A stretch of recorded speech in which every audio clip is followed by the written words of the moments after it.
Olá, queridos irmãos e irmãs em Cristo Jesus. Que a paz e a graça do nosso Senhor seja com todos. É um privilégio imenso em tê-los aqui no meu canal. Eu gostaria de contar com a colaboração, a ajuda, a compreensão e a gentileza de todos que possam deixar um like nesse vídeo. Quando você deixa um like, você ajuda muito o canal. Eu gostaria também que você ativasse o sininho para serem notificados. E compartilhe o vídeo com as suas redes sociais, nos seus grupos de WhatsApp, Facebook, na sua comunidade de fé. Hoje iremos falar acerca de uma parábola e Jesus vai nos ensinar muito nessa parábola. Gostaria que todos ficassem até o final do vídeo. Sejam bem-vindos ao canal Deus Cuida de Mim. Tema do vídeo: a parábola do joio e do trigo. Você é joio ou trigo? A parábola do joio e do trigo, no livro de Mateus, no capítulo 13, versículos 24 ao 30, está intimamente ligada à parábola do semeador. Jesus estava às margens do mar da Galileia com seus discípulos e de um barco afastado um pouco da margem ensinava a uma grande multidão na praia. O mestre descreve um quadro dramático que revela verdades ocultas desde a fundação do mundo. O joio, planta que o inimigo semeou no campo de trigo, chama-se Lolium temuletum, abundante na Espanha e na Palestina. O joio produz grãos semelhantes aos do trigo, porém menores, de cor mais escura e cuja farinha, mesclada com a do pão em grande quantidade, produz vertigens e confusões. Propôs-lhe outra parábola, dizendo: o reino dos céus é semelhante ao homem que semeia a boa semente no seu campo. Mateus capítulo 13, versículo 24. Mas, dormindo os homens, veio o seu inimigo e semeou joio no meio do trigo, e tirou-se. E quando a erva cresceu e frutificou, apareceu também o joio. Mateus capítulo 13, versículo 25 e 26. No primeiro período de crescimento, o joio é muito parecido com o trigo. Mesmo os mais experientes teriam dificuldades para distingui-los. Mas, quando a espiga desbrocha do pé, até mesmo uma criança vê a diferença entre uma planta e outra. Então, a separação pode ser feita com facilidade na época da colheita. Jesus nos revela nesta parábola fatos dramáticos acerca do mundo espiritual, onde há uma verdadeira batalha invisível, mas real, entre o joio e o trigo. O mestre nos avisa que o responsável pela semeadura do joio é o próprio maligno. As forças do mal combatem para seduzir ao homem ao pecado, injustiças, e induzem a desobediência a Deus, tentando semear essas coisas no coração humano. E no coração humano, sede da vontade, emoções e inteligência que o mal quer semear o joio.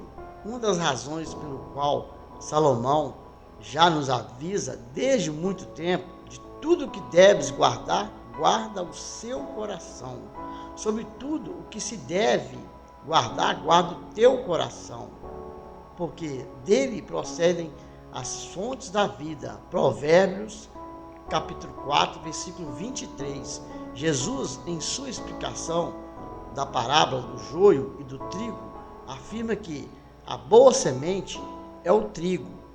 São representações dos filhos do reino, porém, o joio representa os filhos do maligno. Assim podemos melhor relacionar e entender as características do joio homens e dos trigo homens.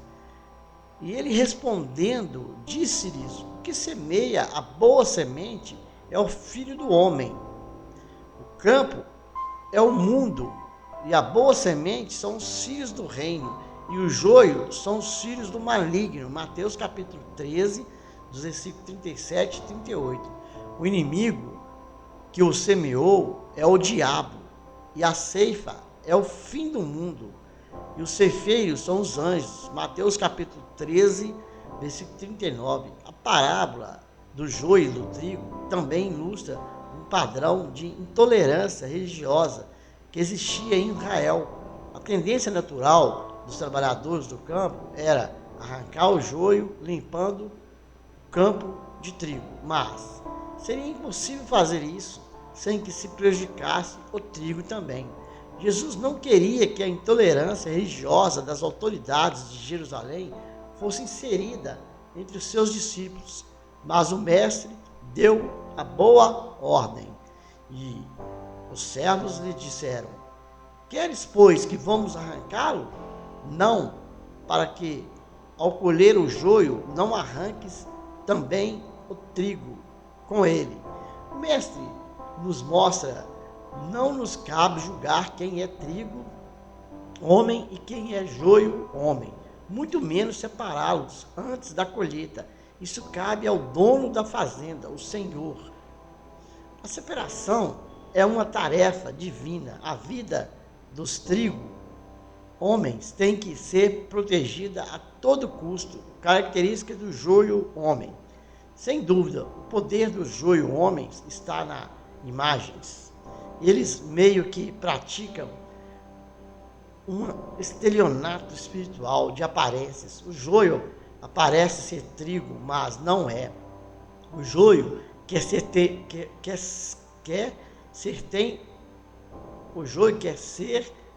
tem aparência de que é e sem ser.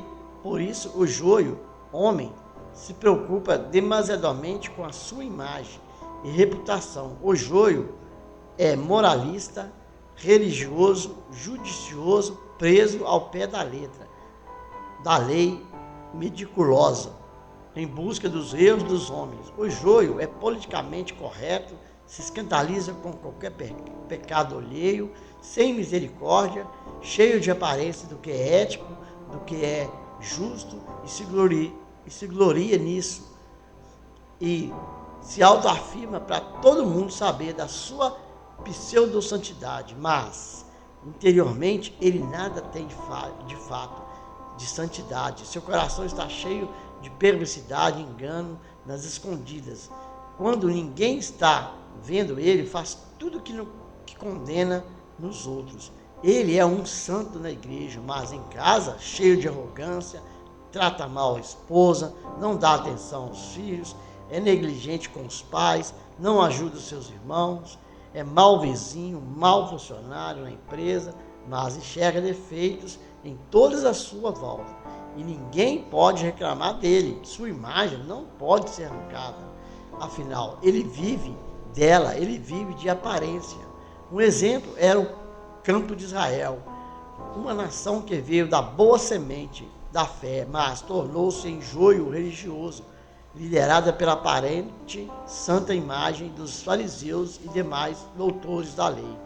Toda aquela aparência de santidade escondia o desprezo por um povo carente e a vontade homicida que estava no coração deles.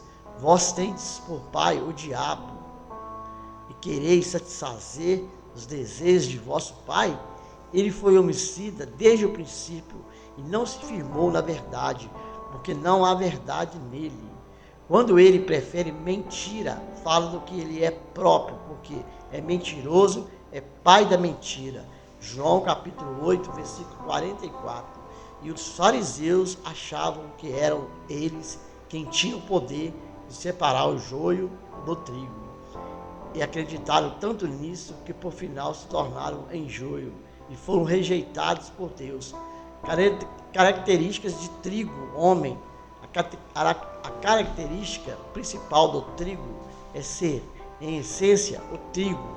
É isso, faz a referência a um Deus que assim se define. Eu sou o que sou. Não precisa parecer justo. Não preocupo em demasia com sua própria imagem. Mas, se necessário for, entra na casa de pecadores e come com eles por amor. E disse Deus a Moisés: eu sou o que sou. Êxodo capítulo 3, versículo 14. A maior virtude dos filhos do homem, a maior virtude dos filhos do reino é o amor, por isso estão cheios de misericórdia e perdão. Eles sabem que só são o que são pela graça de Deus, que levou o nosso pecado sobre si. Isso vem de Deus. Se nada temos de nós mesmos, não precisamos de aparência, mas somente de sermos transformados em nossos corações.